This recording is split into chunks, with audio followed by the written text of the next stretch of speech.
with some new smartphones from our favorite manufacturers.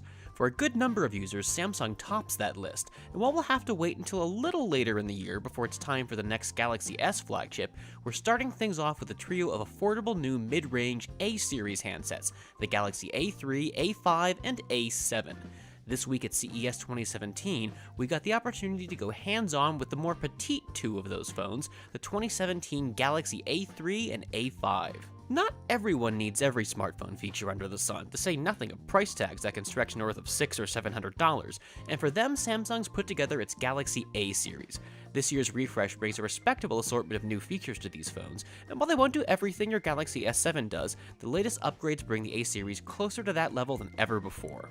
Just like the S7 phones and the ill-fated Note 7, these new A models pick up waterproofing with an IP68 rating, though we'll have to wait for another opportunity to actually put that protection to the test.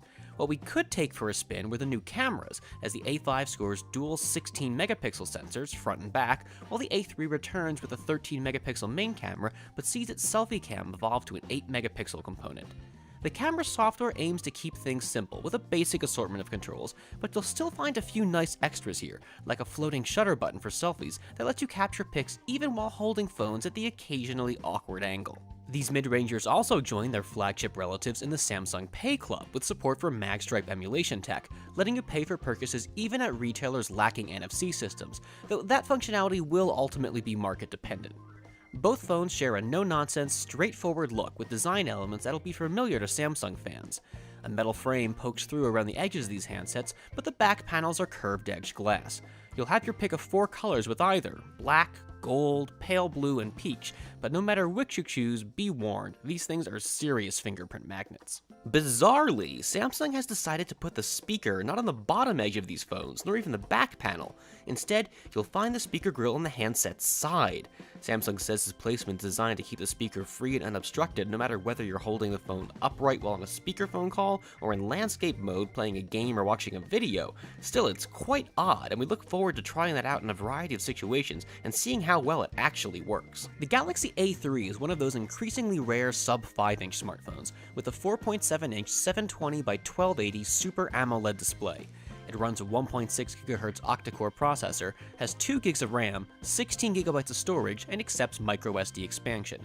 The Galaxy A5, meanwhile, has a 5.2-inch 1080 by 1920 screen, 1.9 GHz CPU, 3 GB of RAM, and 32 GB of storage, again with the ability to add a microSD card.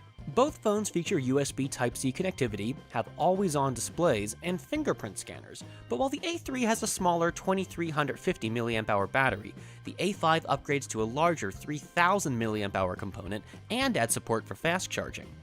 Russia should get its hands on the Galaxy A3 and A5 first, just a little bit later this month, and other international markets are set to follow thereafter.